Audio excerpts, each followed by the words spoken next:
Hey everybody, how's it going? Welcome. This is the RambleCast. I'm your host, Cody Toombs, and with me we have a Corbin Davenport. Hello. And I realized just seconds into starting to talk that I didn't say the date. I don't know why I do it, but I always do it. It's April 17th, 2024. So, There's no other place in the video where you can see the date. there are many ways you can see the date. I don't know why I do it. Honestly, like it's a habit that started out of nowhere. I never made a conscious decision to say the date. It just started once, and for whatever reason, I kept saying it. Well, I could make an old person joke about voicemails, but I'll skip that. Oof.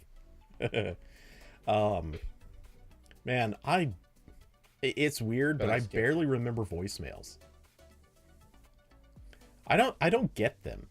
I get them, but only from spammers. Well, okay, so they go to voicemail, and then so as a result, 95% of my voicemail is spam. Okay, that I understand. The funny thing about it is, since I've got the Google Assistant thing going on, most of them never make it to voicemail. Instead, they get the Google Assistant doing its spiel of, "Hi, I'm a Google voice assistant, blah blah," or call screening, whatever. I forget how exactly it goes. Anyway, it starts off with that, and then says, "Hey, may I ask the reason that you're calling, or may I pass it along, whatever."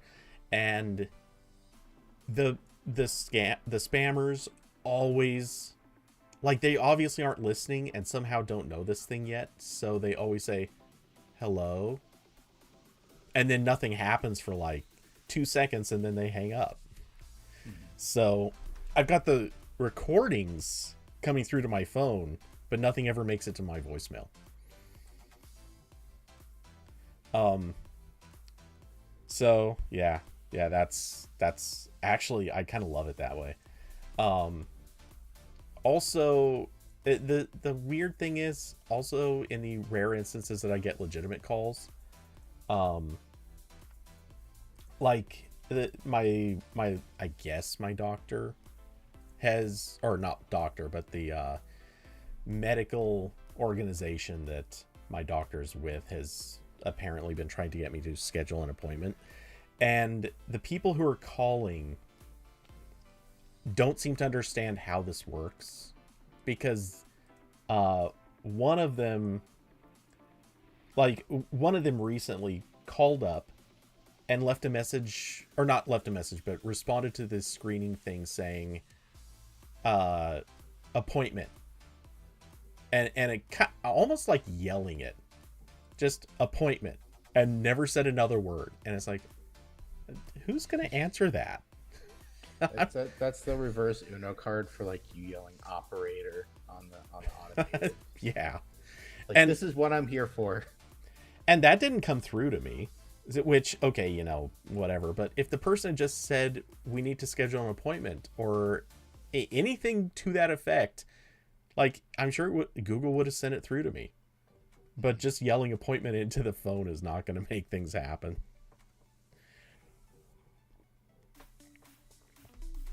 I don't get it. And these people, all they do all day is make calls, so you'd think that they would have figured this stuff out by now. Anyway. So, enough of random... Speaking of figuring things out. Ooh, do you have transition? It's a transition to whatever you were going to say next. Oh, yeah, okay. See, I didn't actually really pick an order for this stuff, but... let's see. I guess just because, let's just start with the obvious one.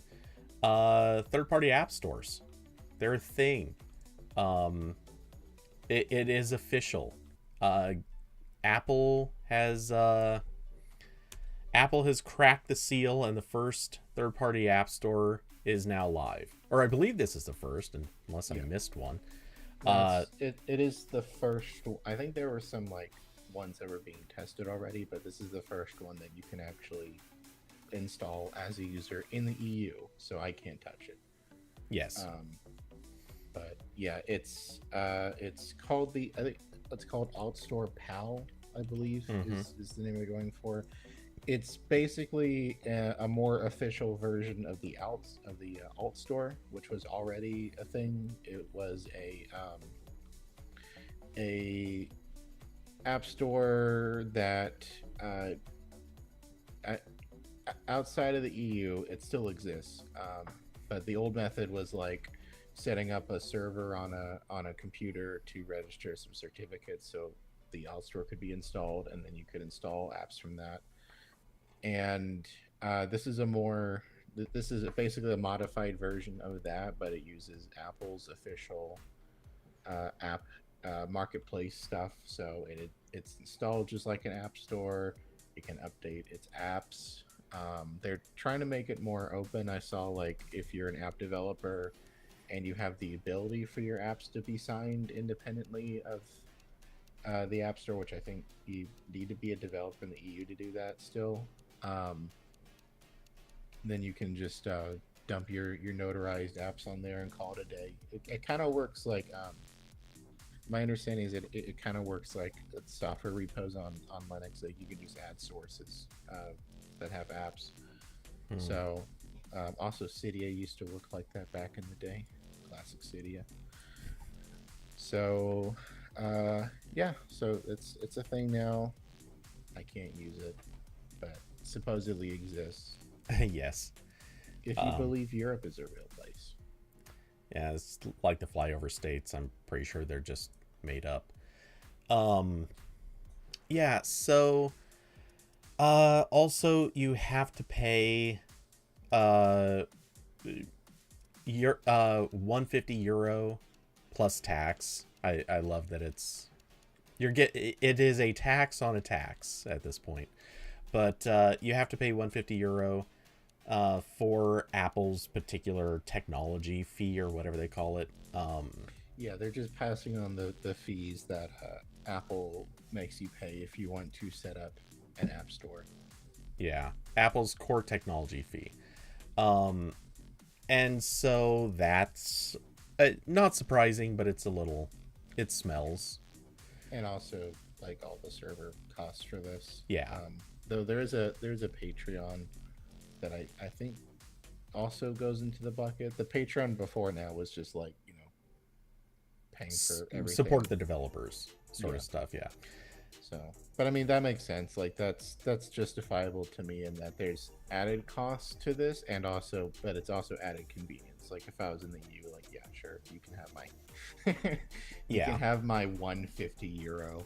That's fine.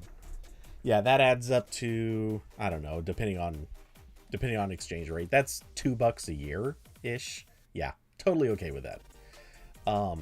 Especially since I have no doubt there will be many more apps joining this eventually. But yeah, it's at least you can do another app store, and these guys seem, I mean, I don't know, but they seem to be a little bit more legitimate. Or like community legitimate, I guess would be the better way to say it. But they are, let's see, I believe I read in this Verge post that they're aiming to make this friendly to, like, crowdsource funding projects. So, if anybody creates an app as part of a crowdsource, let's say Kickstarter or something like that, then they'd be able to get the app through here, and that would be a good distribution method.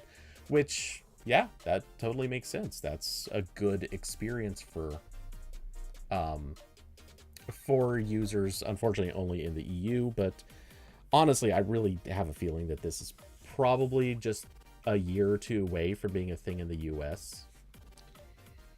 Yeah, because the Department of Justice is suing Apple right now, but I don't know if it was over App Store stuff or was it other stuff. I believe, well, they're suing Apple over a lot of stuff. I did write about it, so I should know, but I've already forgotten that. Been there. Um, it, Oh yeah, there. That was the lawsuit about the quote unquote super apps, mhm. and other stuff. So maybe I mean, they'll App leak the Store same is thing. part of it. It's part of a long list of things. Um, Yeah. they're suing Apple for like three-quarters of the things people routinely complain Apple is doing inappropriately. So, they're actually kind of getting their job done. Assuming they succeed. And that's honestly, I don't think that's going to play out for several years. Like they're not going to see the inside of a courtroom. They're going to be locked in discovery for at least the next year minimum. They're going to be goofing around with pre-trial motions and everything else. That one's going to take years to play out. However, I wouldn't be surprised if in the meantime Apple just sort of tries to beat them to the punch and just releases or you know basically says, fine, you know what, we don't want to fight it, we don't want to maintain two completely separate experiences, so we'll just roll this out worldwide. I'm assuming that day is coming. I could be very, very wrong on that, but I it doesn't serve Apple all that much to keep people locked in, because the majority of people are not going to install third-party app stores. Like, it's cool that it's there, and for the people like you and me who would absolutely do it, um, it's important. But the vast majority of people are only ever going it. We see this already on Android. Like, how many people install the Amazon App Store? It's really just people who want to play games, and they've heard time and time again that they can get Amazon credit for those games for cheaper than they can just buy direct on the Play Store. Other than that, nobody installs the Amazon App Store. Um, Yeah, and I can't. I there. honestly, I can't even name any of the other app stores that have a meaningful install base. I know F-Droid is there. Humble Bundle, if you want to call that a separate app store, it kind of was.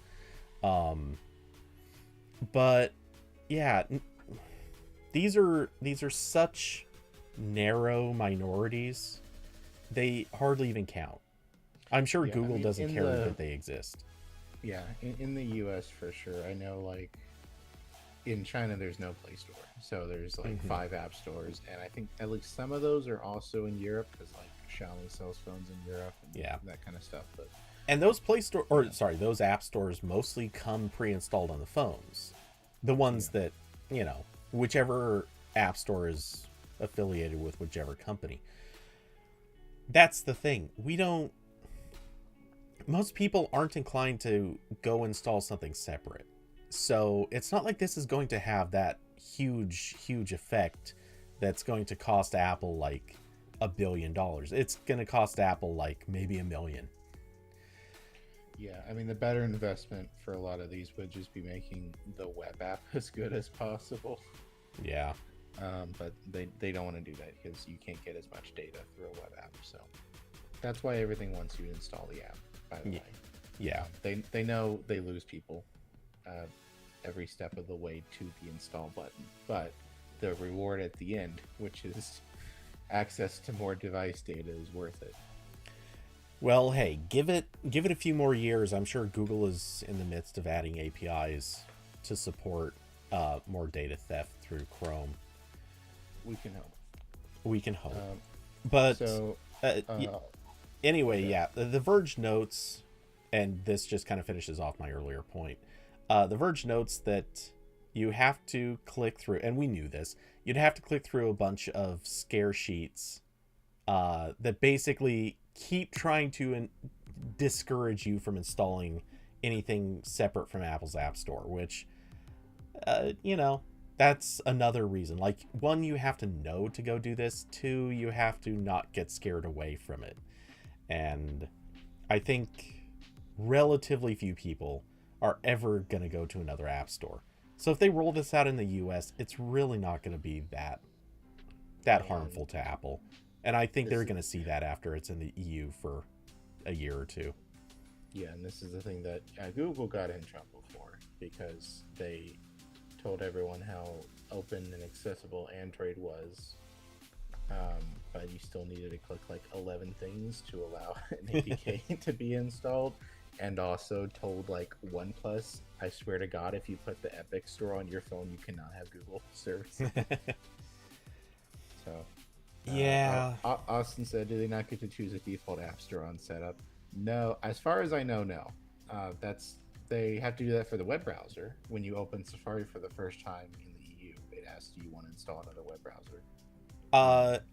Okay. But When they do not. when I read the question, I was assuming he meant in China, where they have several app stores. Well, in China, it would just be whatever the phone OEM did. I don't Yeah. think there's like a shared joint app ecosystem there. I know there's like some APIs and services that have been standardized in lieu of Google not being there. Well, But- and in the cases where two app stores come pre-installed, at least that we have, which Samsung obviously is the key example of this, you don't really like, there is no quote unquote default app store that I'm aware of. You just have two app stores installed on the phone, and whichever one you open, that's the one that you're using. Because default really only comes up if you have something that links to a particular like app store. And that's the be thing, it's linking going to to open. something. Yeah, you'd be linking to something on a specific store. Yeah, you're not just following a link to a like app package name. Like there's no URL format for a package name, so it wouldn't, like, there's no quote unquote default to follow. So yeah, I don't think there is really a quote unquote default app store in Android, beyond, you know, what we're obviously referring to as the default being the Play Store. So Alt Store is pretty cool if you're in the EU. The other kind of announcement to this that happened at the same time was the Delta emulator being available on both the EU Alt Store and the Apple App Store. So if you didn't know, Delta is a game emulator. It's made by one of the two people who's working on Alt Store. That was also the same dev who was one of the people who worked on GBA for iOS years ago, and then that exploded. I think that was earlier this week or last week, where someone repackaged GBA for iOS and put it on the App Store, and then it got taken down because the dev got annoyed and told everyone to go report it, basically. So Delta is the first like real test case of like an actual established emulator on the App Store. So it'll be interesting to see how this goes. This is not like we had the weird GBA for iOS fork, and then we had another person who deleted their app after a couple hours because they got freaked out. So Understandable. The first real test. Again, this has been available since I think 2019. If you installed it through Alt Store. So it's already like very feature packed. It can emulate the NES, SNES, Nintendo 64, Game Boy Color, Game Boy Advance, and Nintendo DS. And they mentioned that there's more platforms coming at some point. It also works with every game controller that iOS supports. So it works with Switch Pro controller, Switch Joy-Cons, PS4, PS5, Xbox controllers. You can use a Bluetooth keyboard if you want. It supports save and load states. It can actually synchronize the save states with Apple's Cloud Sync, which is really cool. It supports cheat codes, I see that. remap controls. It's pretty cool. I only used it for a little bit because it came out this morning. I've been So I didn't play with it a ton. I tried a few Game Boy games, seemed to work pretty well. I don't have like a huge, massive interest in emulating game consoles on my phone because I really do not like touch controls. And Yeah. I also I don't currently have like a gamepad dock thing for my iPhone, and I don't really like those anyway, so I'm probably not gonna get one. And let's be fair, if you're willing, or if you're carrying a controller somewhere, like you're not doing that. You're not going to play on your phone with a controller if you can play on your TV with a controller. So Yeah, like I know there's people who really like the backbone controllers for iPhones, and like I don't maybe I'll get one of those eventually, but um kind of the selling point is that I don't like those controllers because they always feel kind of janky, like they're not part of the phone, and also I always have a phone case on, so I would have to take those off yeah. before I put the dock on, which is annoying. But those iPhone AMOLED screens, pretty good. So this is like one of the better. You know, I was playing a little bit of Super Mario Land 2 on my iPhone 15, and it does look very good because Apple puts good AMOLED screens on those phones. Or OLED, I'm sorry. AMOLED is Samsung. Yes. That's Samsung's word. So yeah, pretty cool stuff. Also works on iPad, but it's not like totally optimized for iPad. I'm probably more interested in what comes out for iPad because I do have an iPad case with a keyboard on it, so that's a little bit more accessible to me than carrying around a controller or using touch controls on iPhone. Right. Personally, I'm hoping for a good DOSBox port eventually. I would pay money for that. That'd be pretty good. Yeah, not gonna lie. There are a lot of really old games that I think, because of screen size and pretty much everything else, they would actually be pretty decent to play Yeah. in that sort of content. Like, You still need a fairly large screen, like yeah. an iPad, but yeah, they wouldn't really be a bad experience on something portable. Yeah, like on my iPad, like really just in like a lot of retro computers would work well on there. Like DOSBox would be good.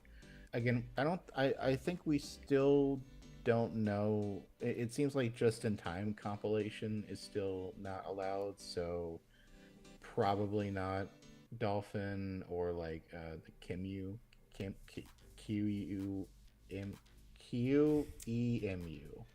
that emulator. That probably wouldn't work right now, especially because the only stipulation Apple has put on this is retro games. We don't know what retro means, but I'm assuming it means I can't run like an x86 like full speed emulator on my iPad. I'm assuming. I'm gonna But venture the theory, and I obviously this could be way off. I'm gonna venture the theory that their definition is anything that is no longer supported by the company that it came out from. yeah, I mean, you would assume so, but I have a strong suspicion that if someone tried to package a Wii U emulator for iPhone, that might be too close for Nintendo.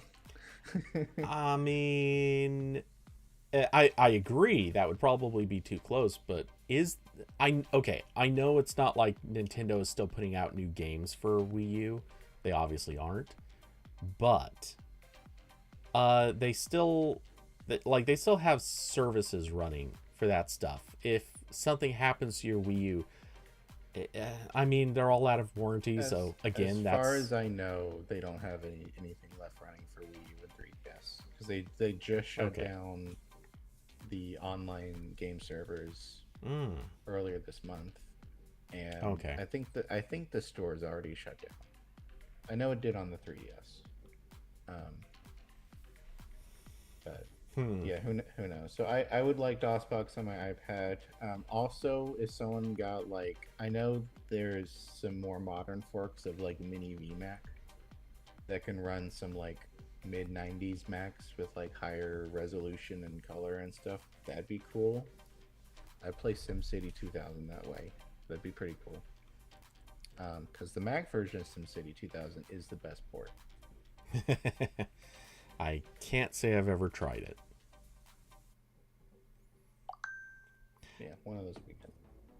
And yeah. DOSBox pretty light, so I'd imagine like even if they couldn't do like whatever accelerated emulation, it'd probably still be fine. You can run DOS. I was running DOSBox on a Mac in like 2010. It's fine. It doesn't do anything.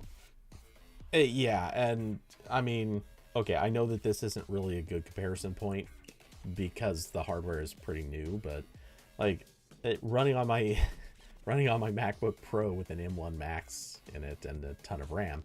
The thing is, like, it basically doesn't even show up in an activity monitor as a thing that's running. I could just leave DOSBox idling in the background if I want to, and I would never even notice it. So, you know, it eats such low resources that it's pretty trivial.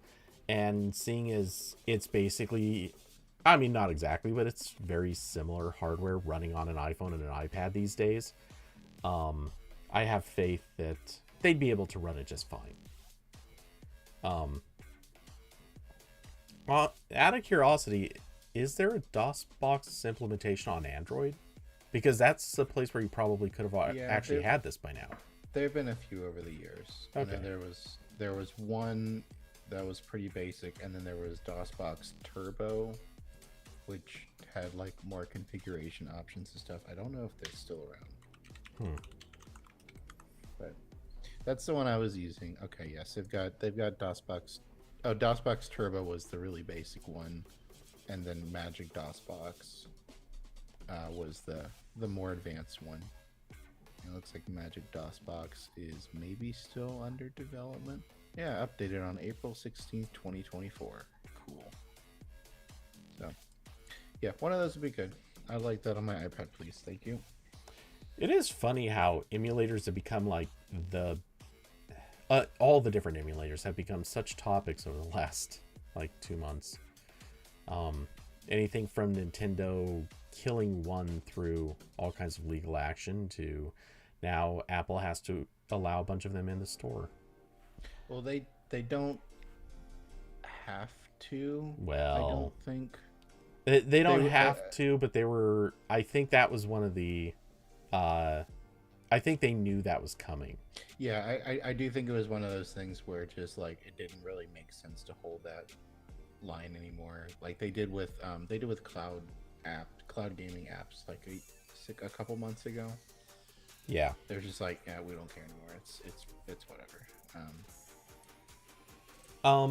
Though I think some of the DMA in Europe might have actually, it didn't call out emulators as a thing, but I think there was an interpretation of some of the rules in there where emulators basically had to be allowed, otherwise they would have been in violation. So I think preemptively, or maybe it was in response to the DMA, they basically just let emulators through because it's a fight not worth having. Yeah. Especially because they probably figure that it won't take too long before emulators find a way to monetize. And once they do, like that's even more money for Apple. Yep. So that's Delta. I'm gonna play a lot of Tetris on my phone and probably not much else. What? No, none of the old Super Mario games? I'm not playing this with touch controls. Tetris is okay with touch controls. Actually, Tetris sounds terrible with touch controls. It's still not ideal, but it's fine when I want to waste 10 minutes, and that's really what Tetris is for. That's fair. Actually, if I'm gonna say any type of game sounds fine with touch controls, it would be those classic like bullet hell shoot 'em up style, like plane shoots tons of bullets at stuff that's shooting a ton of bullets back. I bet that would be pretty decent with touch control. That kind of stuff. I didn't say anything close to the hot word for my Echo. And Uh, okay. yeah, Um, I've noticed my Google Home waking up to all kinds of stuff lately that's not even close. yeah, that kind of stuff, like turn-based games, are Oh fine. yeah, of course. All those are good. Yeah, all the old Final Fantasies, uh, pre high action would also be good. Yeah. So So anyway, I guess we may as well stay on Apple for one more thing. Uh, Apple is actually going to allow allow people. What am I saying? Companies. Um, to use used parts when they're fixing their iPhones or iPads. yes, Apple was legally forced to do this in Oregon and maybe one other state. I'm not sure. This was one of the ongoing complaints with Apple's repair system, where you basically could not reuse parts between iPhones. So if you had a broken iPhone 15 with you needed the screen replaced, and you had another iPhone 15 that had other parts broken but not the screen, you couldn't harvest that. It Yeah, there had to was no be in part. marrying two devices together. Yeah, which kind of important. So that's now allowed for most. I think pretty much everything. Um, they mentioned that Apple teams have been hard at work over the last 2 years to enable the reuse of parts such as biometric sensors used for Face ID or Touch ID, and beginning this fall, calibration for genuine Apple parts new or used will happen on device after the part is installed. So that was the other thing where after you installed a screen or something else, you would have to basically like register it with Apple to like verify it was a real part. So And the process yeah, of registering was something you had to be basically a certified repair shop to do it. It not technically, like, this was not in their policies as far as I'm aware, but they basically wouldn't respond to anyone that wasn't a certified repair shop, and even those had a lot of trouble doing it. and the for the self repair, I think it was like you had to call Apple and like wait for them to like flip the server side switch for you. Um, it was not good. So yeah, this is better.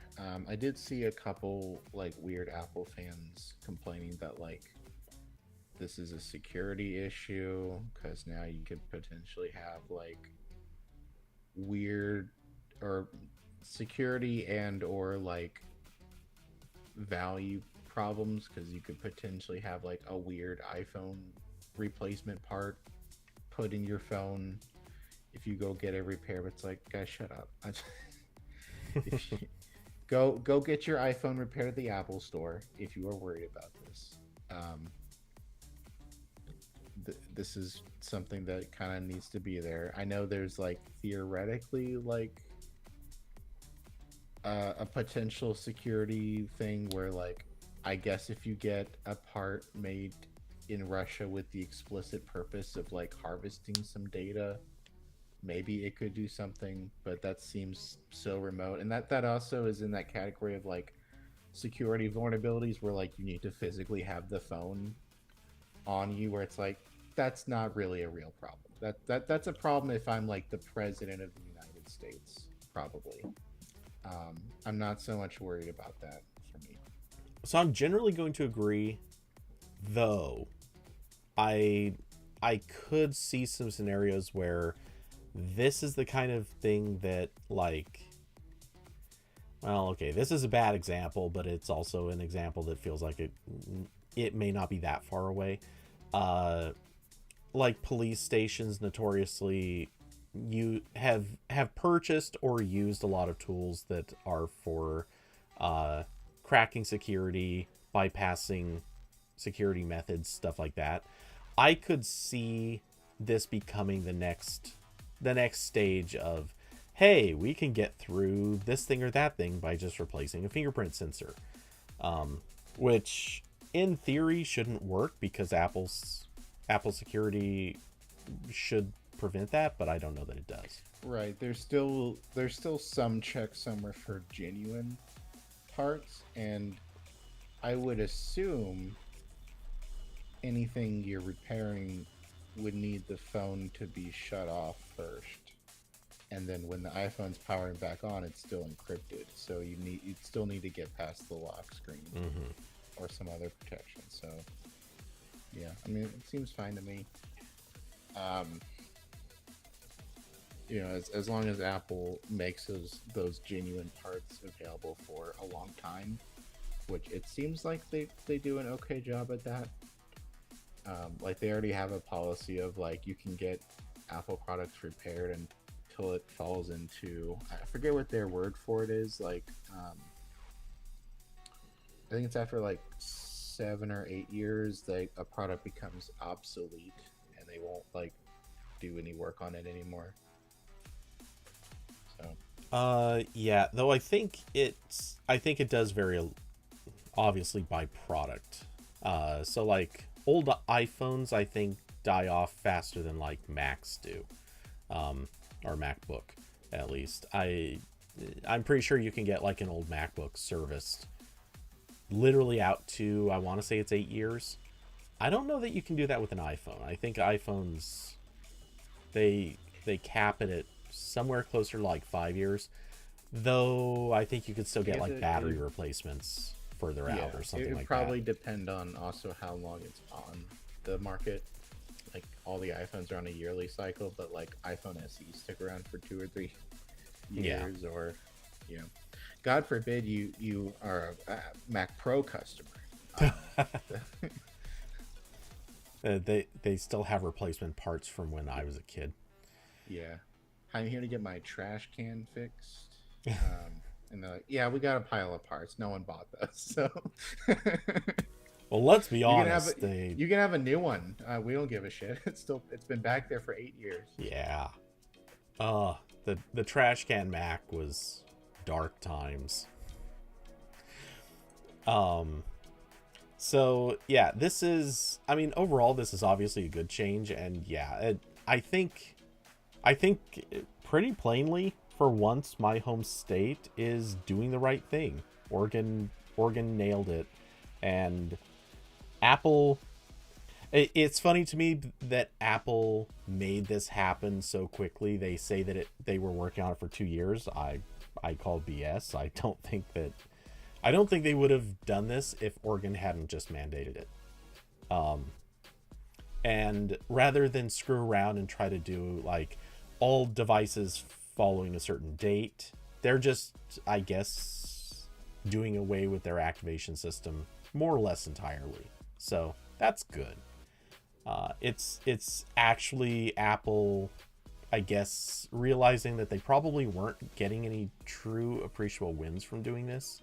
So yeah, and I did see, I forget who wrote this, but I did see a news story where basically Apple was using this as justification in lobbying that like no other state needs to do what Oregon did, because like, look, we did it ourselves. It's fine now. So that's part of it. But and for the most part, I'll even agree. This is kind of what everyone's asking for. Now, obviously, some people would like to use third-party parts, like something not made by Apple, and in some cases that might actually be a good thing. And as far as I'm aware, that's not allowed or that's not supported with this. There's probably still some sort of test against quote unquote non-genuine parts. But and also, if as long as there's not a law about it, theoretically Apple tomorrow could be like, actually, I've decided to change my mind. Yeah. But yeah, that's good. I feel this. I continue to feel the same way about self-repair as like legalizing weed, where I'm like, that's great. I'm so happy for the people who want to do that. I will not. I have no interest. I know for a fact if I try to fix my phone, I would kill it. I have almost no skills here. There. Yeah. So I am going to throw the one obligatory counter argument in here. And I'm just going to refer to it as a John Deere argument. Look, when it comes to phones, I don't feel like I've got a strong need to go looking for third-party parts. If I was working on a John Deere, yeah, 100% give me third-party parts because one, they're cheaper. Two, let's be honest, they're gonna last longer. John Deere makes some junk stuff. Yeah, because it breaks my a iPhone, lot. Yeah, my iPhone will not be used to plow the fields in 20 years. You don't know that. It just needs to run my email for a couple more years, and then I'll replace it. Just wait until there's farm equipment where you actually plug an iPhone in to power it. Yeah, that will need a dongle though. Oh, one? Are you kidding? It's gonna need like 6. It'll Dongle just be though. this chain of dongles all stretched together. But yeah, I dig the idea of third-party parts in theory, but I think in practice it would not really be that big of a thing. I don't think it's going to be super common. So, but I at the same time I'm also very willing to be. I'm very willing to accept a good argument, and just I don't want to say be proven wrong because I am already okay with the idea of third-party parts, but I wouldn't be opposed to somebody coming along and making a good argument that, oh yeah, Apple is still overcharging for replacement parts, or maybe the parts that they're making are somehow not good enough and somebody else can actually do it better, like maybe someone coming along and doing better screens. Which raises an interesting question about what would a modding scene for iPhones look like? Now that I've said that, I think I've actually just convinced myself the genuine part limitation should go. I want to see what a modding scene for iPhones looks like. Yeah, I want to see someone I think you've probably seen those Android phones that have like a screen on the back. But Yeah. Yeah, do that. That'd be cool. Yeah, that I'm down for that. I don't know if that's actually possible, but you can try it, I guess. There's no reason it wouldn't be. In fact, I mean, you could even hook into the same bus that the USB-C port is on, and yeah, it would just be a peripheral that happens to exist inside the phone. So yeah, there's nothing stopping that. Make it happen. Yeah. So yeah, that's the Apple stuff. What's next? What's next in the pile? Okay, next up, YouTube putting third-party clients on notice, according to Ars Technica. So basically, they have to let YouTube show ads, or the app is going to be blocked, or, as the article goes on to say, they may not necessarily block the app, but they might sort of heavily degrade the experience. So let's see, as the post describes it, viewers who are using third-party apps may experience buffering issues or see an error that says the following content is not available on this app. So yeah, basically YouTube is tired of apps that don't show ads, which means they're tired of not making money on the videos that they're showing. And look, I can't hate on this. I just can't. It honestly seems, look, I get it that YouTube's ads are sometimes very annoying. Sometimes they're very heavy-handed. And a lot of that does come down to the channels themselves that sometimes raise their ad settings as heavy as possible and stick in ad breaks like every couple minutes. But basically, look, they're using a ton of bandwidth. There's a lot of costs costs involved and associated with running YouTube, and for the channels themselves, there are a lot of costs involved with putting out the videos usually.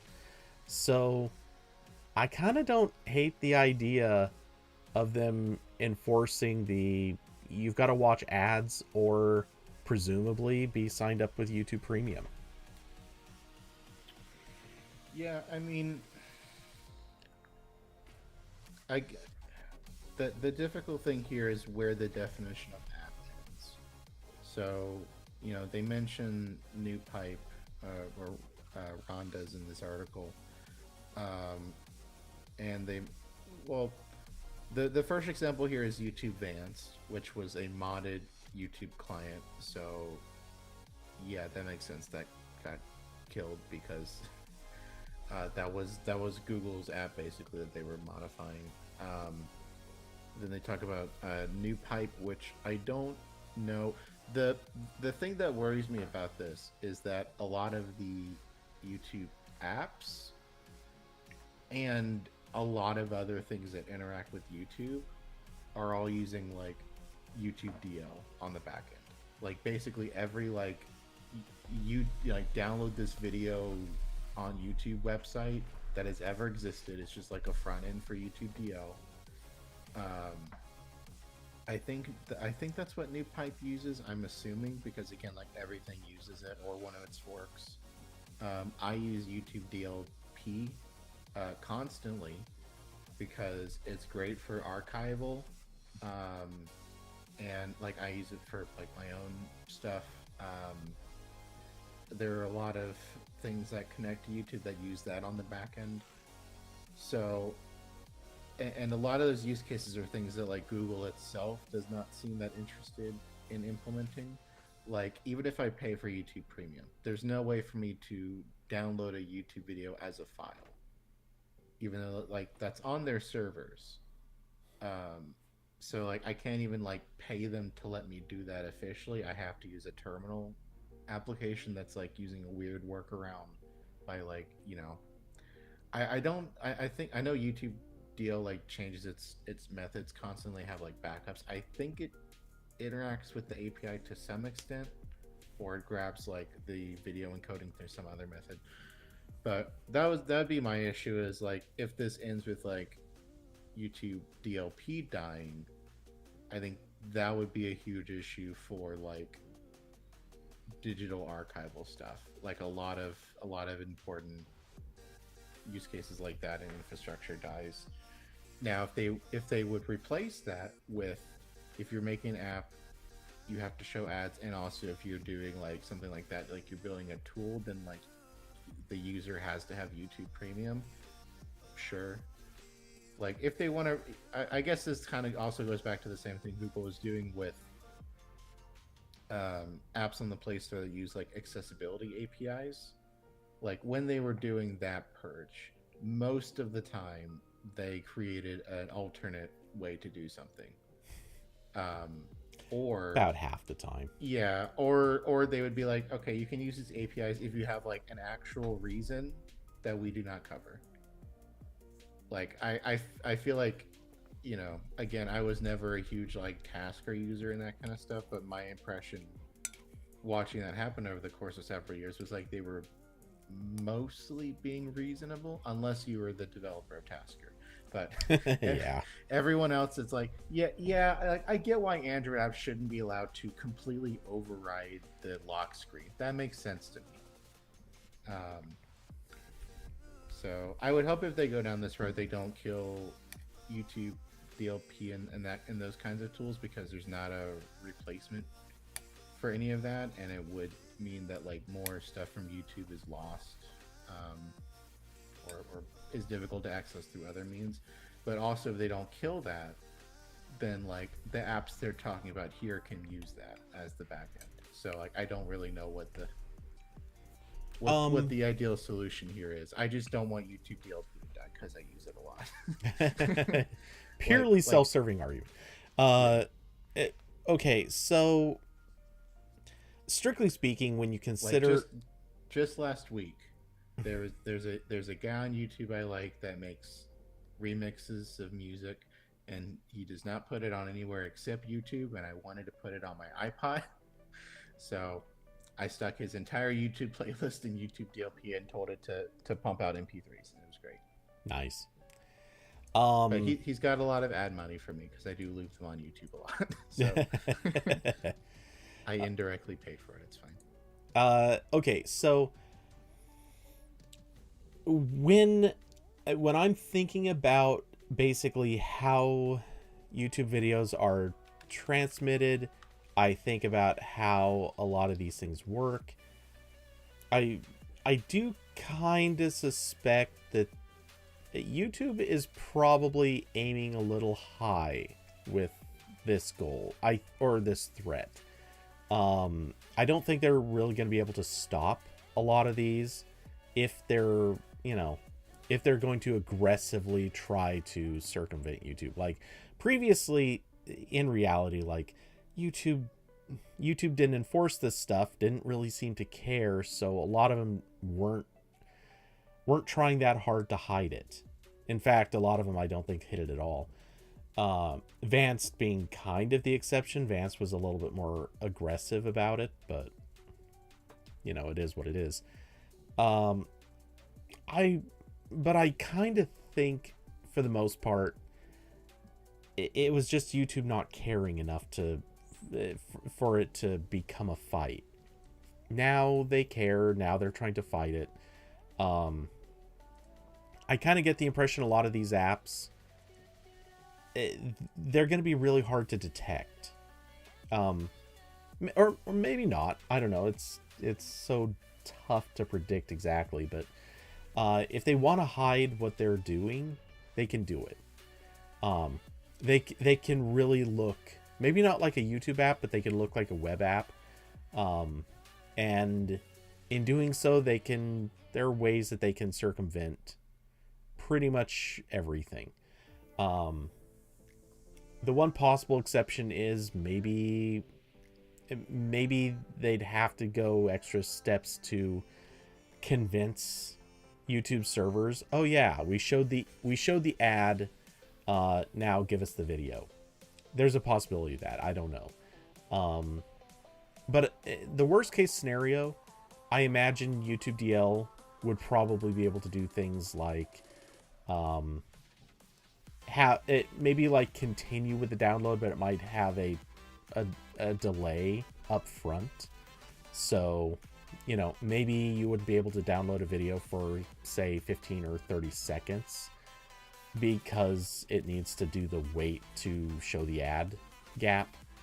I'm not sure. I'm just theorizing, but the reality is YouTube doesn't encrypt its videos. Yeah, like to an extent, this is the same argument we get, or the same back and forth we get like with like any DRM. Like, yeah, someone will find a way around it. Yeah, it'll just be more annoying. But yeah. But I mean, that's the thing. There is no DRM on YouTube videos, and until there is, realistically, they will always be downloadable directly. The server can have, like I said, it can have delays before you're able to download them. It could have various measures to sort of interrupt you or slow you down. But if there's no DRM on the video, that you'd have to have either an app or a web browser that has met the requirements for that DRM or something like that. Until you have these things, there's really nothing that's going to stop anybody. I mean, realistically, if you can create a web browser, just Firefox is a bad example, but let's just say hypothetically, if the Firefox developers decide to create a brand new web browser that YouTube has not personally blessed yet, they can create a web browser that connects to the YouTube site and plays the videos. That's the thing. If you can make that, then you can always have something like YouTube DL. That's how protocols work. There is a degree of standardization, and that's not going away. So, and maybe, who knows, maybe they will attach DRM. That could happen. But in the meantime, all they can really do is make the viewing experience annoying or crappy, but I don't think they're going to take it away. Yeah. So, And Google, if you're listening, if you add some of those YouTube DL features to premium, maybe I'll pay for it. Just throwing it out there. Let me download a video as a file, just on my computer. yeah, that would be nice. I get why they don't have that, but it would be nice. Um, and it really is just that one specific use case, which look, I do it all the time too. Well, not all the time, but I do it reasonably often. For one reason or another, I just like I either need screenshots of a video without the YouTube interface getting in the way or something like that. The screenshots thing is probably like half my usage. Yeah. And actually Chrome added a thing recently where you can right click a video and save a screenshot, but that only works for videos that are players that don't override the right click menu, which is almost all of them. Mm-hmm. So that's not very helpful for me. So I usually had to download the video. Yeah. I've also done it just to I have done it just to get like the audio track, the music. Not very often, and not for the same reasons you do. In my cases, it's always been like, oh, here's something where the creator allows you to use it in your own video. Okay, it's background music for a video like a video review that I make or something like that. But yeah, there's been different reasons. Yeah, I use it a lot in Tech Tales. When it's the segments of we're watching a video, I'll grab the audio with YouTube DLP and dump it in the project. I also use it just to archive Tech Tales. The easiest way for me to do that is I point it at the SoundCloud profile page for Tech Tales, and I say download everything, and it will download the MP3s that are on the server, and it'll put all of the like metadata and stuff in individual text files. So something ever happens, I have basically all of it. And that's my own content, so that's fine. Yeah, but you're using up the bandwidth of those services, so shame on you, Corbin. They're going to go broke because of you. I pay the poor SoundCloud that I pay like $50 a year. Yeah. Yeah. So I'm not convinced that this is going to impact the vast majority of people in any way, shape, or form. In fact, I think very confidently we can say it's not going to affect a majority of people. I'm not even really convinced that this is going to feel that bad for a lot of the people who are using the apps that bypass this. The one exception, and it's one I brought up, as far as I'm aware, Discord is one of the services that does this. At least this is my theory. Maybe I'm wrong, but I've definitely watched videos in Discord where they don't show ads. I'm pretty sure they would. And I don't have YouTube Premium set up in Discord. It's not using my YouTube account. I can tell because if I look at the history on my YouTube account, I don't see videos that I've watched inside of Discord. And, the recommendations are very, very obviously different. So I'm pretty sure Discord is one of the things that does this. And I kind of don't like the idea of having to sign in my account on Discord to avoid ads. Mostly because I just don't want views to show up in my history, but also I don't want it to mess up recommendations. Believe me, that's a really, really big part of it. In fact, there are a lot of instances where I watch YouTube videos in Discord specifically so that I don't see them in YouTube. So yeah, I mean, that'll annoy me. YouTube lets you delete individual videos from your history But I did have to do like a month ago another like wipe all of my YouTube history because the algorithm got so fucked up. I don't know what it did, but like it doesn't matter if I have like thousands of videos in my history, but like as soon as I watch 5 videos about the same topic, it's like, oh, that's all you want to see, right? That's all you wanted to see. No other videos. Yep. So I probably end up doing that like once every 6 months, just like wipe it clean. To YouTube. I'm a new person. Show me, show me different things, please. Yeah, no, believe me, I'm familiar with this. I haven't wiped my history. I've considered it a few times, but I've never wiped it. What I do know is, or what I suspect, is that if you watch a video and then delete it from your history, I think it, I think their algorithm basically says, "Oh, we get it. You don't want to be recommended stuff about this." But then if you watch a few videos on a thing, even if you delete all those videos, I think their algorithm has at that point said, "Okay, you actually do want to see this. We're just not going to make it a hard recommendation." And they're still gonna put it in front of you. They'll just maybe not be as aggressive about it.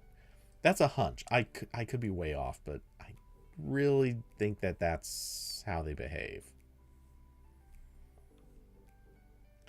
So yeah, that could probably be better.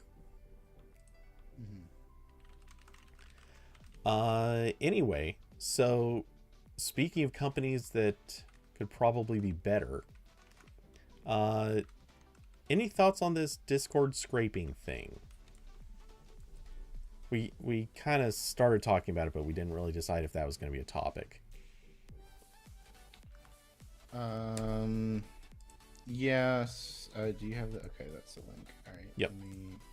And sorry, I'm lazy. I'm not going to sign into 404 Media to see the rest of the article, but I mean, the gist is pretty clearly described in the title. So a company, or at least website, whatever, called SpyPet is basically looking through Discord servers and scraping the messages, linking them to the individual people who are on there, obviously linking them to the user across services, and they're selling whatever they collect to anyone who's interested in buying it.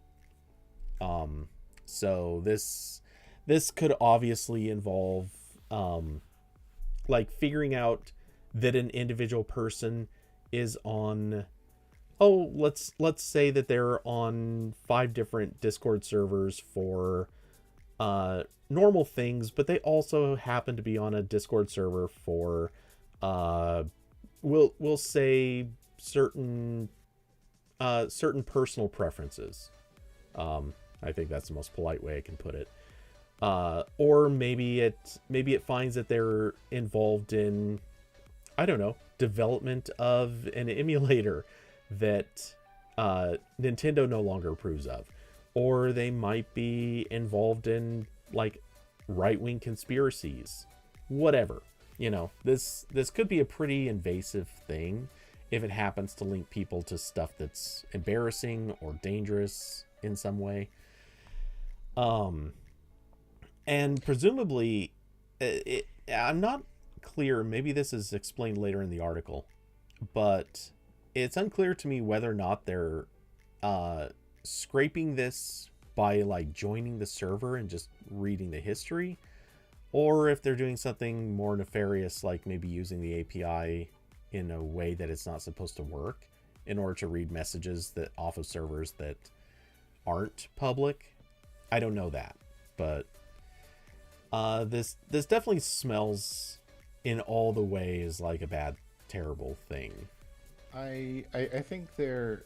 I actually don't know if this article says it because also that's something that the service would not be upfront about. No, they definitely wouldn't admit to that.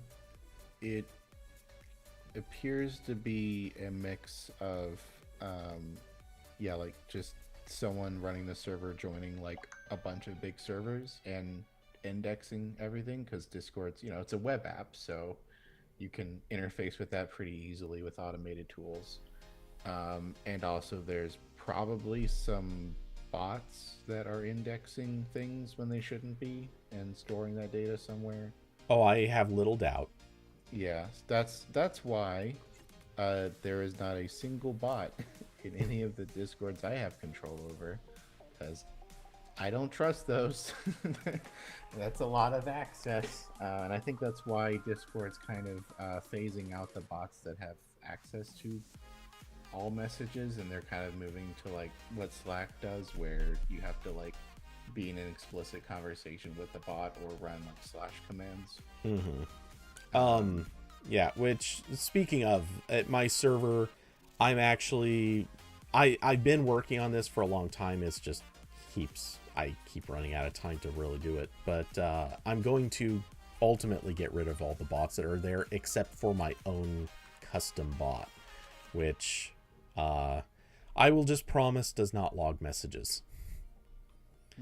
But aside from that, yeah, bots leave me not feeling great about Discord, which is kind of funny because that's also one of the things that Discord used to really feature so strongly was like bots make Discord effective. Like they do a lot of things. I'll still go to town on webhooks. That's I love me some webhooks. Yeah. But yeah, that's about it. Yeah, there's definitely a lot of good things about bots, but anyway, I think all of this is kind of maybe somewhat tangential to the core subject, which is, wow, data brokers do be doing everything at this stage. For what it's worth, I've always been kind of surprised that there wasn't something like this for Slack too, because Slack seems like a very prime target for this kind of data scraping.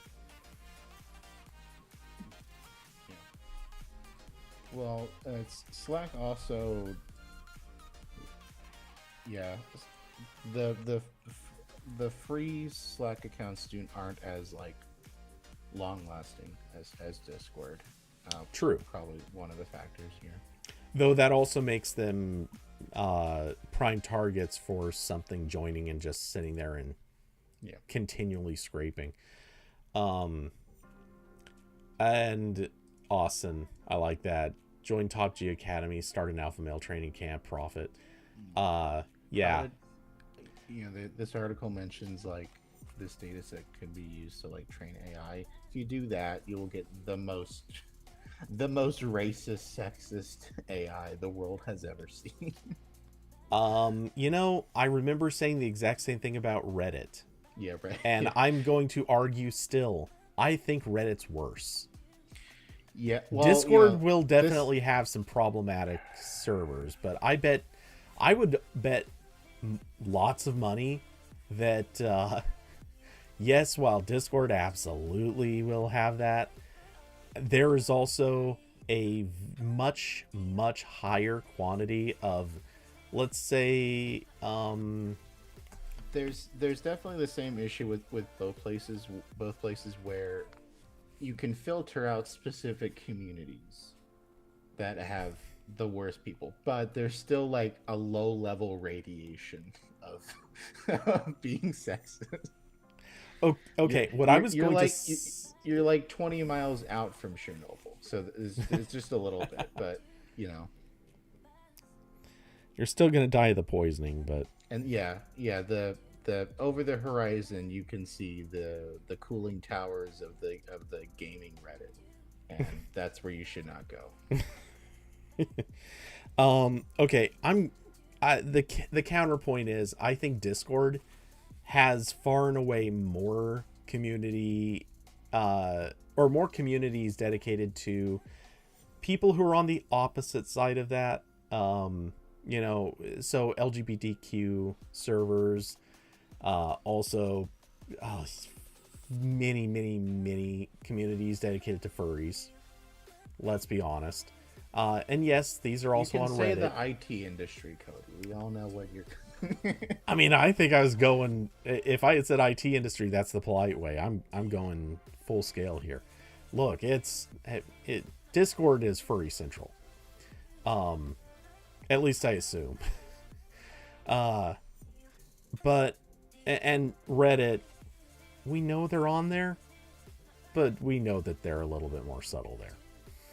Anyway, if you're training AI off of this stuff, it definitely does raise a lot of questions. Obviously, one being privacy, two being sort of rights to your own stuff, because while Discord itself probably retains some right to read your messages and use it to train AI, strictly speaking, that right is not imparted to anyone who just casually joins and starts scraping it. And yeah, put simply, there's probably some legitimate legal issues here. I'm going to throw in the third and probably scariest thing. I'm willing to bet that anything that they hand over that's training AI is probably not going to be careful enough about what kind of things get stuck in there. So, I could absolutely imagine somebody training an AI on this and someone else coming along and saying, hey, what's the most common password? And lo and behold, it's, it might know what people are using as passwords that they have shared publicly in messages. It might know a lot of things that would be surprising or weird or unusual, that you'd be able to scrape out of this. Not only that, but seeing as a lot of Discord servers are, places where amateur writers go or things like that, I could see them training a lot of AI off of that and being able to basically plagiarize other people sort of cleanly. Not to say this isn't happening all the time already, but it is another angle of this where it could obviously get really bad. And this company doesn't show a lot of character, so I don't think they care at all about sharing this stuff. Yeah, as always, do not put anything you wouldn't want read in a courtroom on a non-encrypted messaging service, and also a place where you don't trust everyone in the loop. Yeah. So, like, in my case, I have a Discord server where I do not put the bots in because I don't know what they would do with messages, and I'm pretty sure no one in there is scraping everyone's messages, so I think I'm good. No, we just screenshot them. You might be. I don't know. Can never know with you. Well, never know with Cody. But anyway, yeah. The other. Oh, what was I just gonna say on that? Oh, geez, I just blanked. I totally just blanked. Brain was working on something and then it went somewhere else. Yeah, anyway, definitely not the kind of thing that you want to see. And I have a nagging feeling that, there are people who definitely want this kind of data. Whether it's a potential employer, a current employer. Oh, I remember what I was going to say, and it was just a joke that, hey, maybe it is something I want read in a courtroom. So I should start saying things on Discord, so one of these days it will have to be entered into the record. But okay, that joke aside. Look, like I said, there are definitely going to be current or future employers who would like to know what people are saying in Discord about them. There are likely people who are going to be nosy in whatever way they can, because why wouldn't they be? It's a thing that they can access, so they're gonna try to access it. And this comes with obviously another problem, which is it's cheap and it's easy. This company, I'm sure that it doesn't cost them that much to do this. Obviously it's some resources on a few computers, but otherwise it's not costing much. And if they can sell, I don't know, a few hundred people's information every month, they're probably at least breaking even, if not coming out ahead. So yeah, I mean, that's what we're facing. Yeah, this is. I was thinking this is a little bit similar to the Cambridge Analytica stuff with Facebook, where it was a third-party tool, like basically just scraping everything it could find and then linking that data.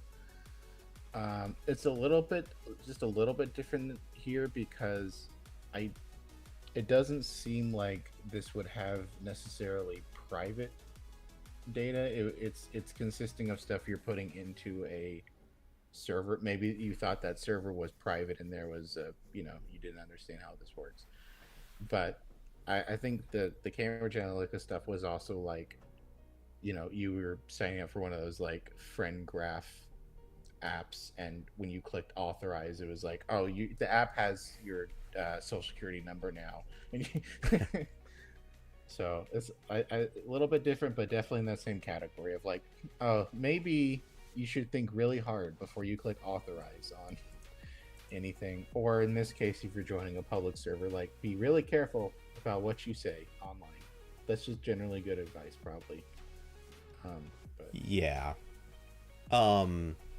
Certainly, there's always going to be a degree of complication with stuff like that. You're never really going to know everything that could happen. Just using a different but similar situation, you look at like 23andMe. There were people who signed up for that, and with every good reason to think, oh, all right, so they might collect a little bit of data, but it's going to be anonymized and it's no big deal. And I can find out about my lineage and my this and my that. And then it comes out years later, oh yeah, no, they've been like harvesting crazy amounts of data. They're being really creepy about it. They might be selling it. And it might not be that anonymized. So as you start getting kind of into the weeds with what those companies are doing, it gets creepy and cringy really fast. So yeah, even if you understand what you're signing up for, it doesn't mean that the company is telling you the truth, or that they won't just outright change their policies after a few years. Because once they have the data, frankly, it's hard to take it away from them. Companies don't like giving up data. Even if they let you, quote unquote, delete your account, chances are they aren't really deleting all the data.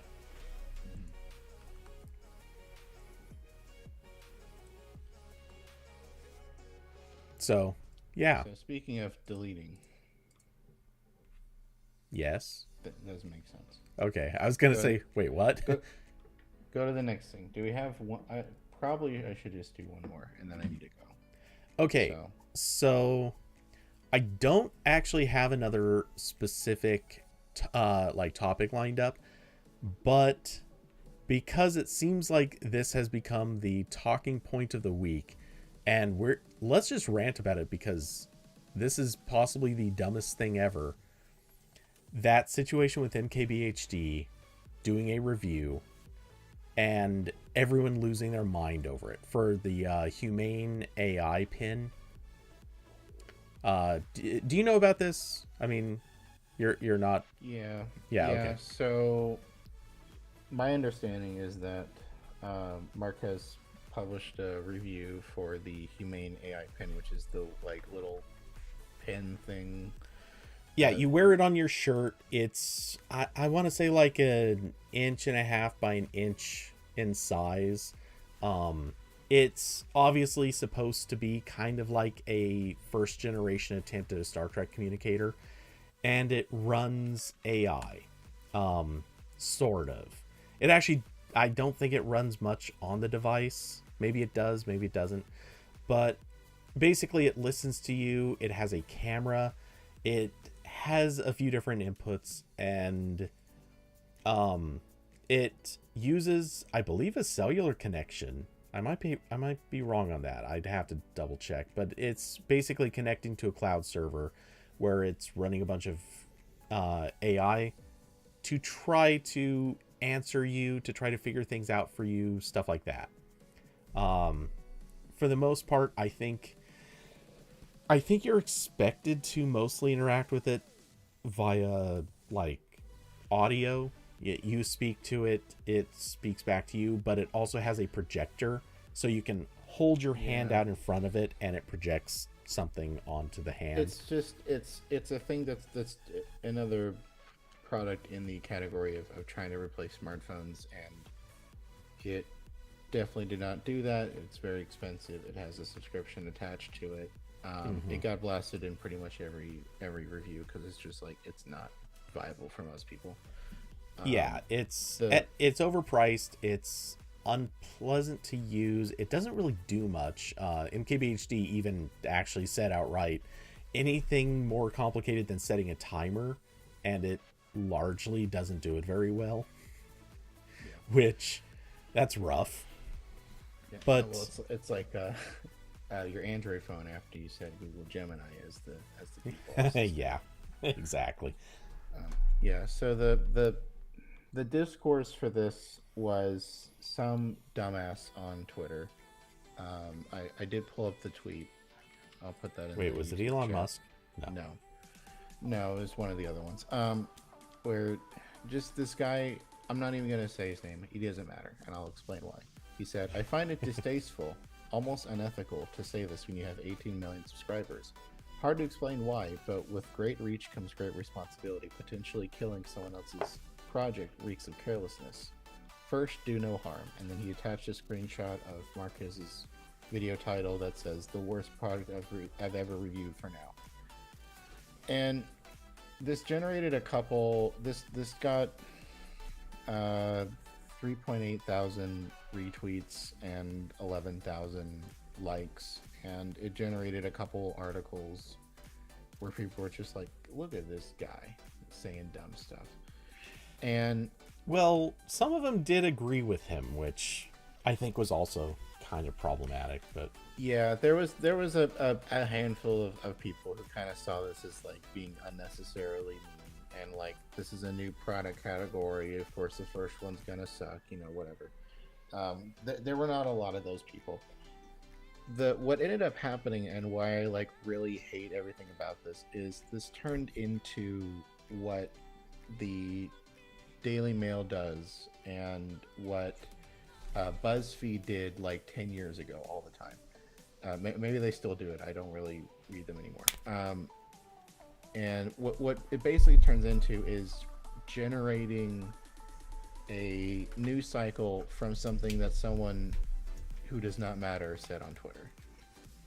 Uh, this happens all the time with, you know, it happens a lot in the context of like generating controversy. Like when the Daily Mail does it, it's usually like this person on Twitter said all white people should die, and they find the one. thanks for saying that on my channel.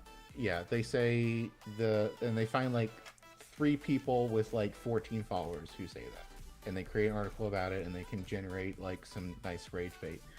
And this is a little bit too close to that for me, and I find it annoying because usually that doesn't happen in tech press. It usually doesn't work like that. The closest that tech press gets to this is sometimes reposting like fake leaks and renders that like don't mean anything, but it's like, hey, look at this thing. What if it was real? What if we pretended this was real or it was legitimate? But this generated a whole thing where like they were like articles and like opinion pieces about like this specific response and like what the job of reviews are, and it's like this does not matter in the slightest. This is a dude on Twitter where if you look at his profile, he is only showing his like newsletter Discord thing for like people who want to have startup companies. Like this is just a weird grifter dude. And like when you look at his Twitter profile when it's logged out, which now because of something Elon did, when you do that, you're seeing the most popular tweets instead of in order. And so I can very clearly see on his Twitter profile,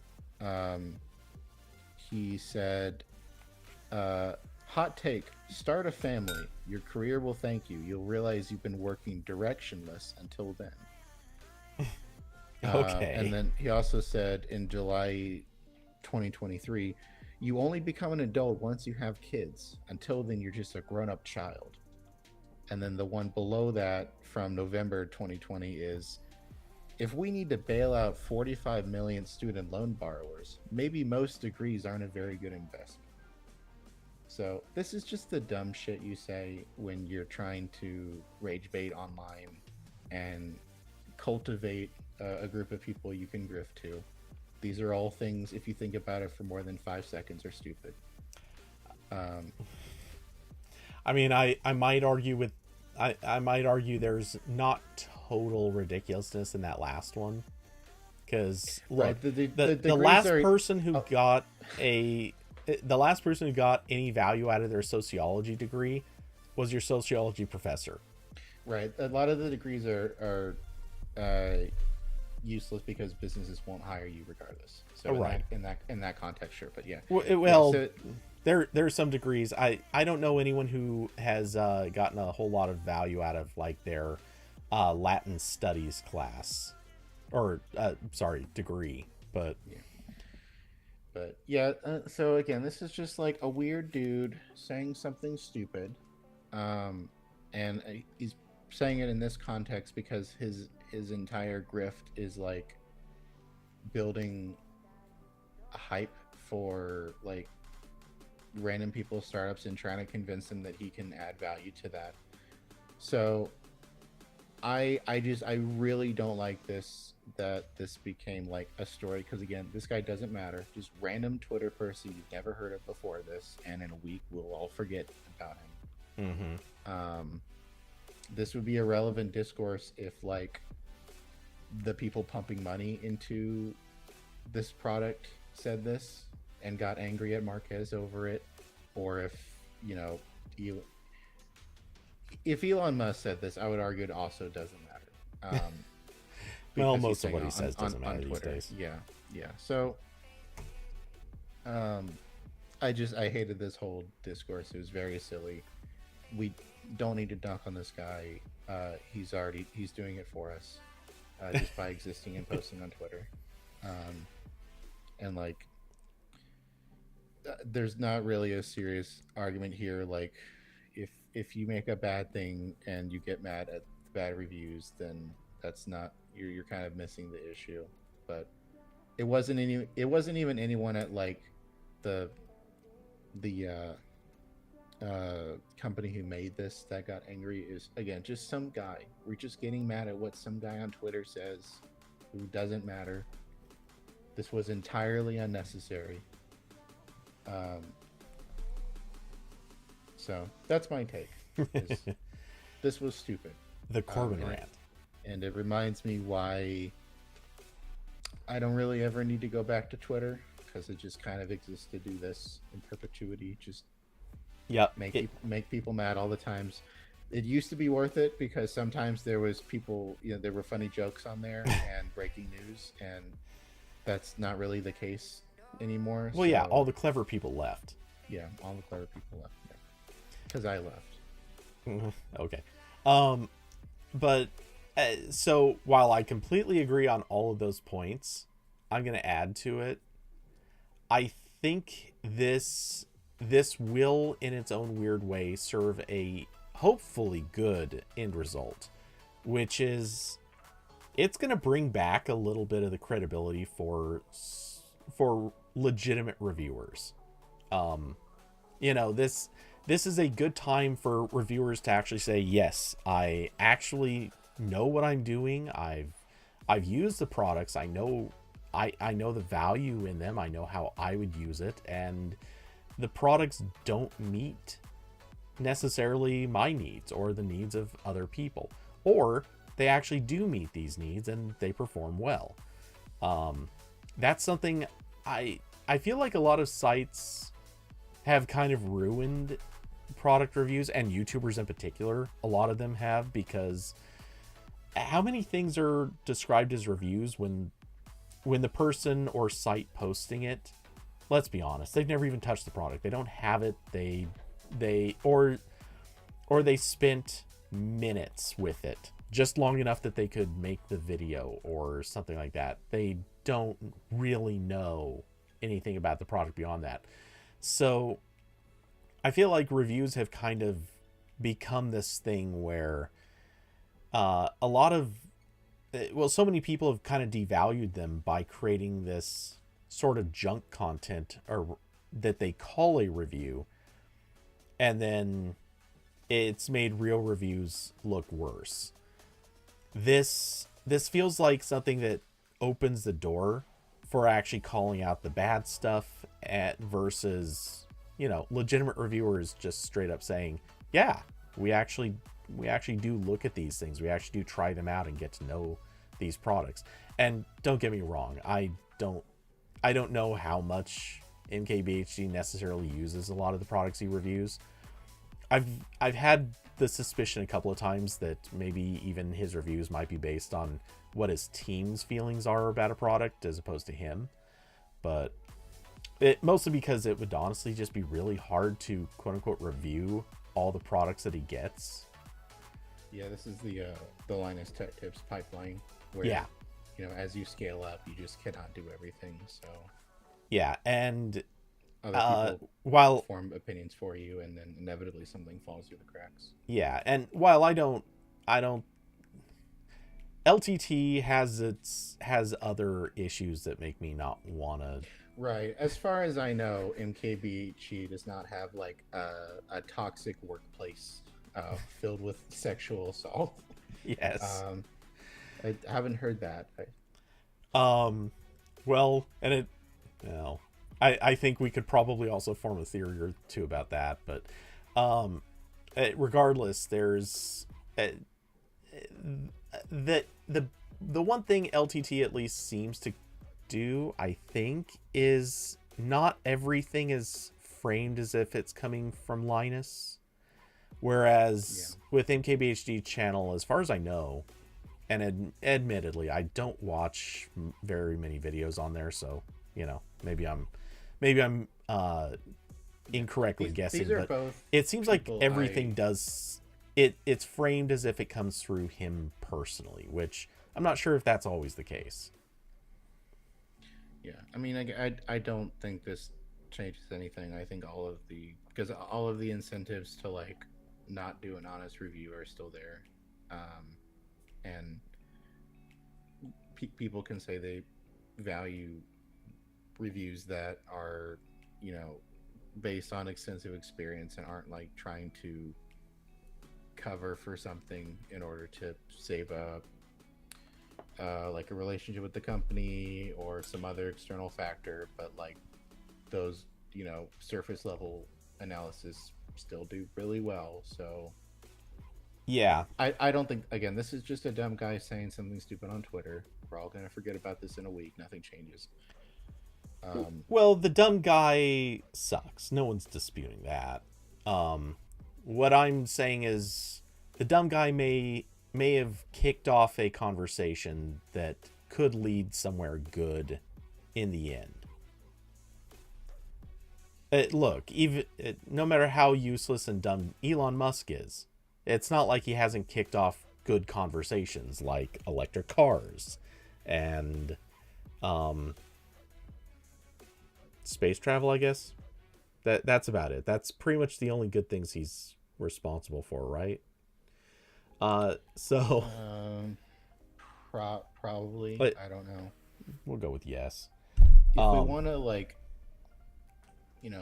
because he technically did some work somewhere, maybe some of his kids are fine. Oh, solar. Well, no, I'm not going to give him credit for that one. That one was that's been going for so long before he ever even started touching solar. I know that the what are they? Not tiles, but you put them on a roof. Shingles. those solar shingles were kind of a thing, but that was a company he bought into or bought up. Not really his idea.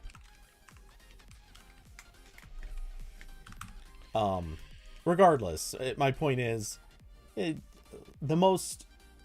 worst person you know on the internet can have a good idea, and sometimes they don't even have to have a good idea for a good thing to come out of it. So that's what I'm getting at. Is I think there's a possibility of good results coming from the conversation, even if the conversation itself is incredible, or the originating conversation is super stupid. Yeah, I mean, a lot of the. Or maybe I'm just a blind optimist.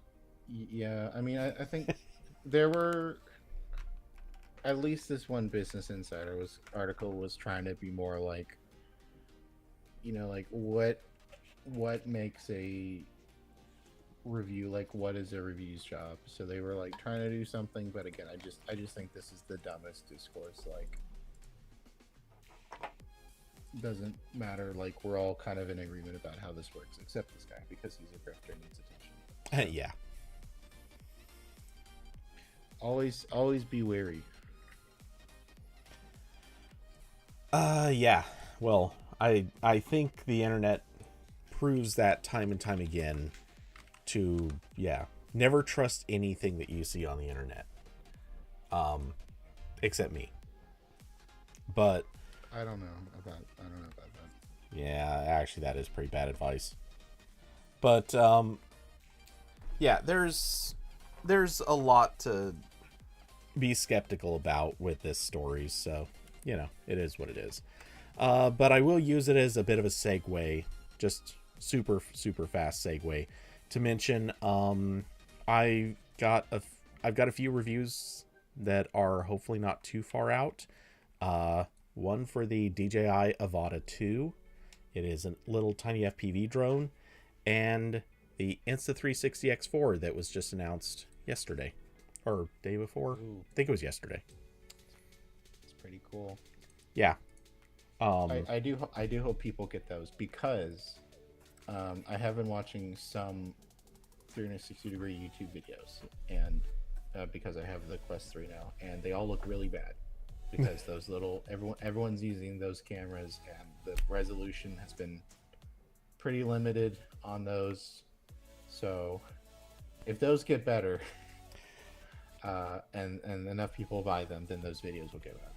So well, for reference, because I don't know how much anyone would have necessarily heard the specs on these yet, the previous generation, the X3, maxed out at, I believe it was 5.7K resolution, and this maxes out at 8K resolution. So yay, some improvement. I don't know that it's really gonna feel like a huge improvement for people wearing VR headsets. I feel like it would be, but I don't know. I remember I did review one, like a very old version of that camera on Android Police ages ago. I remember I had to give it back, so I don't have it anymore. But it was I think I brought it on like a day trip somewhere. It was kind of cool. Let's see, what did I review? Insta360. Oh, the Ricoh Theta V or Theta 5, whatever. Oh yes, okay, so it wasn't Insta360, it was a different one. I mean, yeah, same concept. Yeah. I mean, you can tell it's my review. It's on the Red Bitch. Yes. Oh, and I love it. The images are the single image stuck in a gallery format, because our site was so dumb about transitioning to the new CMS. Yeah, honestly, I forgot that you did this review. Or I'm not sure I knew, but until you brought it up, I was like, I've seen those cameras somewhere. Did they? Oh wow. Okay, well, I guess I probably could have assumed this, but I guess they didn't give you a selfie stick that quote unquote disappears. You just had to hold this thing by hand. I mean, I think so. I assume I would have. I don't remember getting a stick with this. Yeah. But, Okay. I mean, So. it did have a camera mount on it because I do have it on the tripod in one pick. Mhm. Yeah, which this one does too. I mean, it's typical quarter 20 camera mount. Um, but yeah, so Insta360 brags about this, and I think most of the others do too, at least now.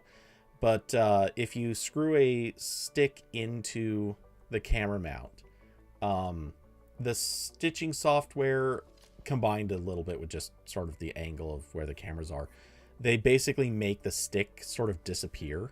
So you hold this thing out and it just looks like it's floating in air, almost like a drone. But yeah, if you were holding it by hand like you are in this, yeah, your hand is gonna end up taking up like the bottom 10th to 20% of the shot. Yeah. So yeah, they've improved since this. This was back in 2018, huh?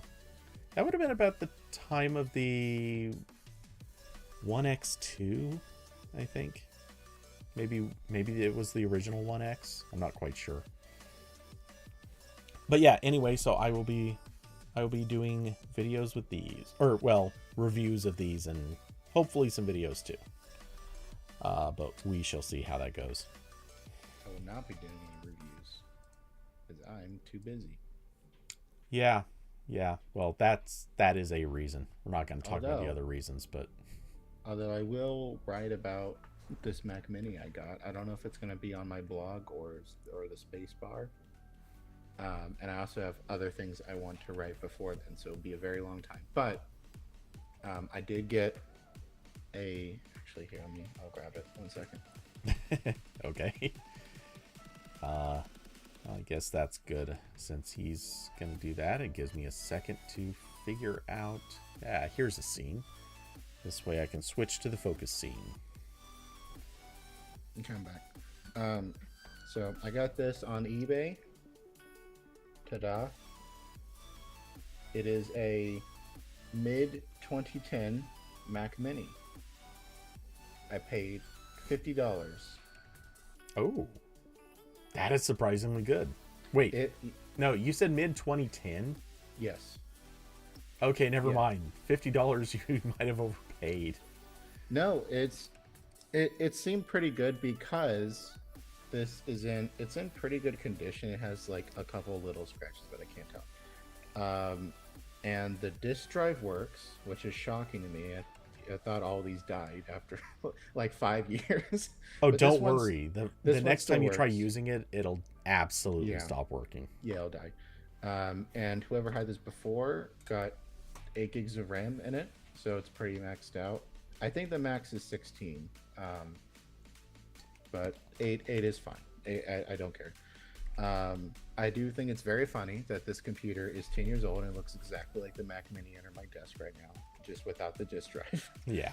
As completely the same. I also still have my... Well, there's very little reason to change it. Yeah. I also have my 2014 Mac Mini in the closet, which was my computer in high school. So I now have 3 Mac Minis that all look exactly the same. But I got this one because I've wanted a quote-unquote retro Mac that was capable of running as many like applications and games from when I was younger.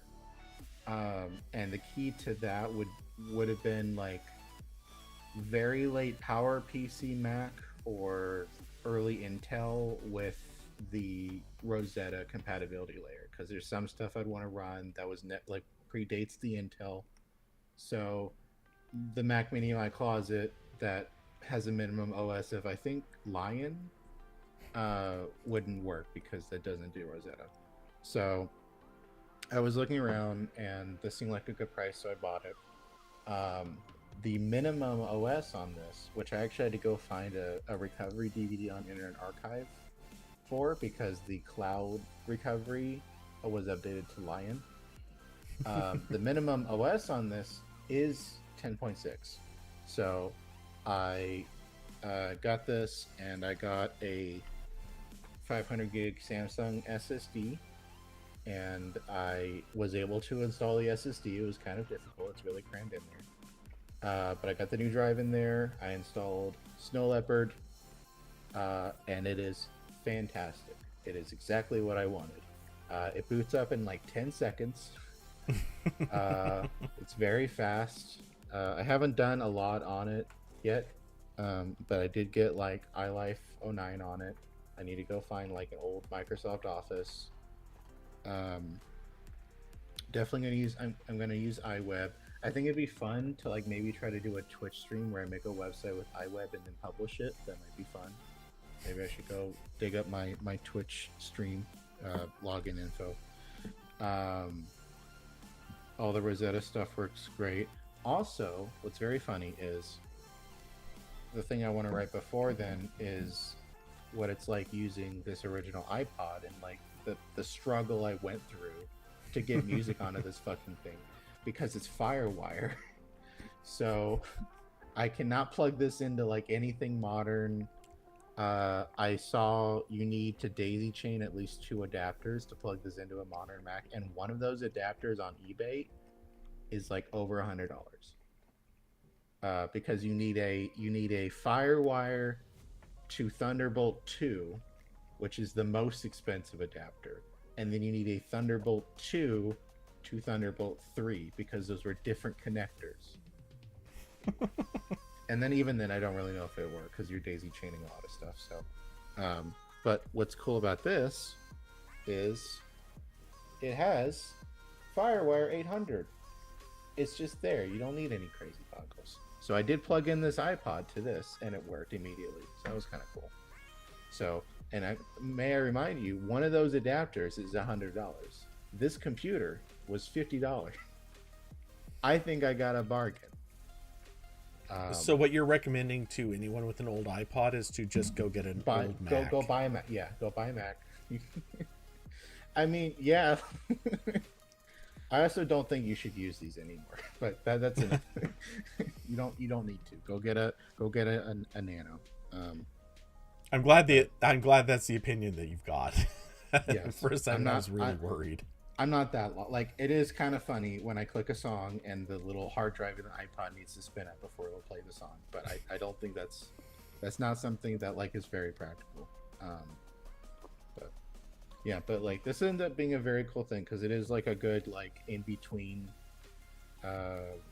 computer. Like it's very easy to get stuff on here. The disk drive still works. It's got USB 2.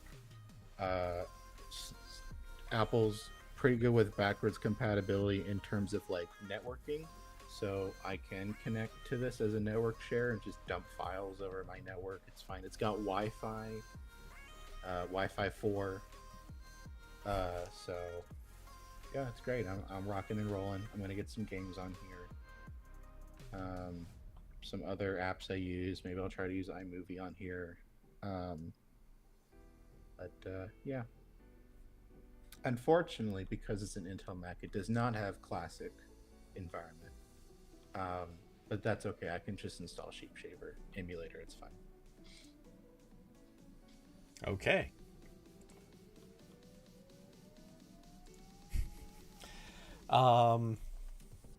Wow. Blast from the past.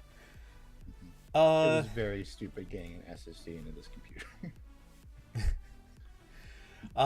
No, hey, look, I remember not putting an SSD, but I remember putting a second hard drive into my first MacBook Pro because, of course, the disk drive was garbage. And at a certain point, it's like, I'm not going to replace this. I don't need a disk drive even that much, so I'm just going to put in a new hard drive. And yeah, having to go hunt down a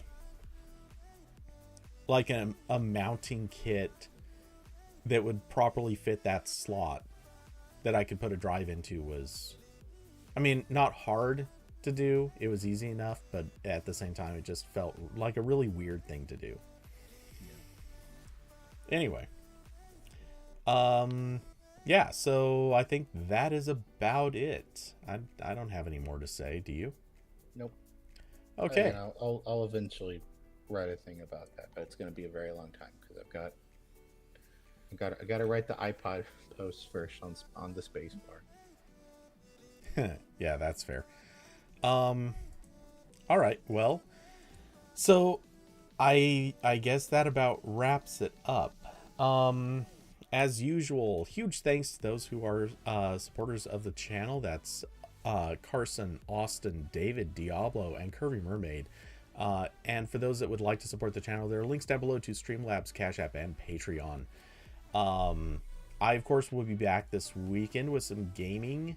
I have a feeling they will probably be a little bit late starts because going out and shooting photos or video or, well, actually almost certainly flying the drone.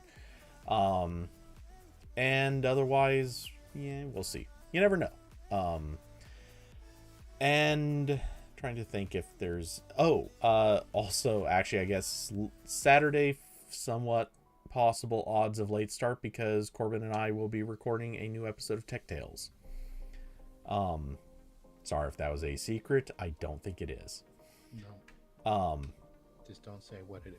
Yeah, I was gonna say I won't say what it is because that's the secret. Even that doesn't really matter, but I do like to keep that secrecy. It has to be a big reveal. Anyway, so let's see. Is there anything you'd like to pitch while we're at it? Nope. Oh, you know what we didn't talk about? I'm not suggesting we do it now, but maybe next week. You shut down the Wii Music or Wii Shop Music extension. That would have actually been a topic. Totally spaced that until just this second. So yeah, maybe that'll be a thing to talk about next week. All right. Anyway, well, okay. And you just said you didn't have anything you wanted to say or plug. Okay. Nope. Cool. Don't talk to me. Don't look at anything I write. Oh, I never do. Anyway, well, take it easy, everyone. I hope you all have an excellent week, and I will catch you in the next one. Good night, everybody.